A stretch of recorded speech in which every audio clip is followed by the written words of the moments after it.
Hello, I am Tiffany Miller-Lutz. I am the director here at Threshing Floor Equipping Center, and I wanted to let you know about an upcoming event that we have. But I wanted to start by way of reading this short passage from 2 Kings chapter 13. It says, "Now Elijah had been suffering from the illness from which he died. Jehoash, king of Israel, went down to see him and wept over him. My father, he cried, the chariots and horsemen of Israel." Elisha said, "Get a bow and some arrows." And he did so. "Take the bow in your hand," Elijah said to the king of Israel. When he had taken it, Elisha put his hands on the king's hands. "Open the east window," he said. And he opened it. "Shoot," Elisha said. And he shot. "The Lord's arrow of victory, the arrow of victory over Aram," Elisha declared. "You will completely destroy the Arameans at Aphek." Then he said, "Take the arrows." And the king took them. Elisha told him, "Strike the ground." He struck it 3 times and stopped.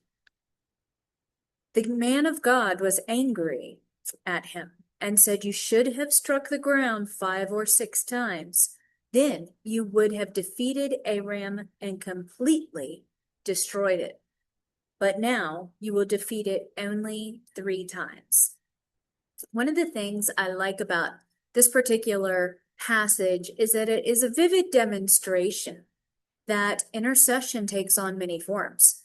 In this case, intercession was a prophetic act, and it had profound results on behalf of the nation of Israel.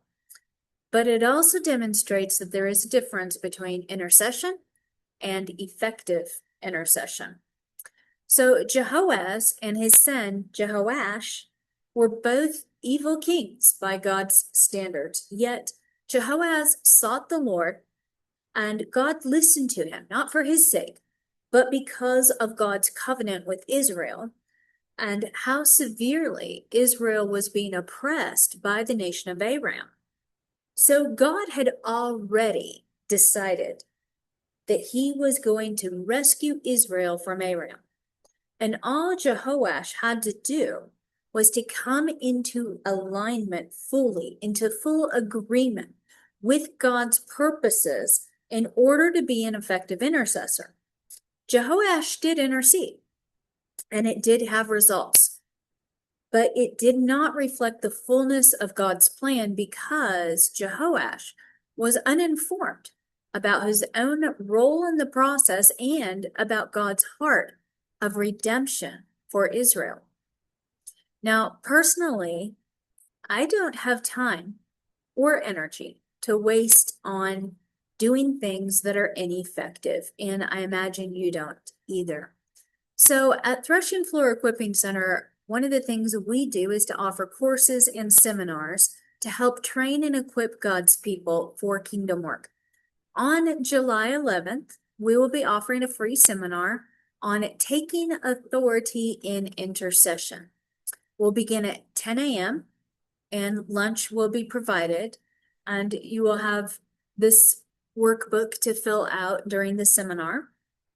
And we'll start by discussing the church's role, its position, and its purpose.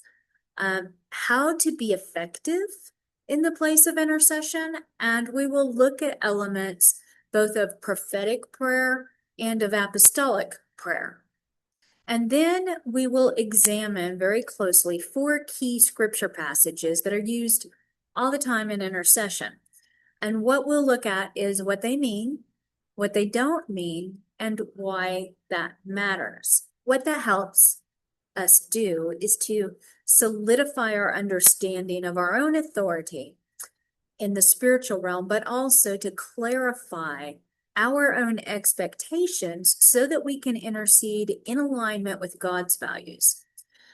One of the New Testament words for sin is harmatia, and it literally means to miss the mark. Jehoash shot the arrow, but he missed the fullness of God's intent because he did not understand what God actually wanted to do. By contrast, the primary Old Testament word for intercession is pagah, and one of its meanings is to hit the mark. So by discovering our true purpose and clarifying right expectations, we can align with God, we can aim well, and we can hit the mark in intercession. I hope that you can join us.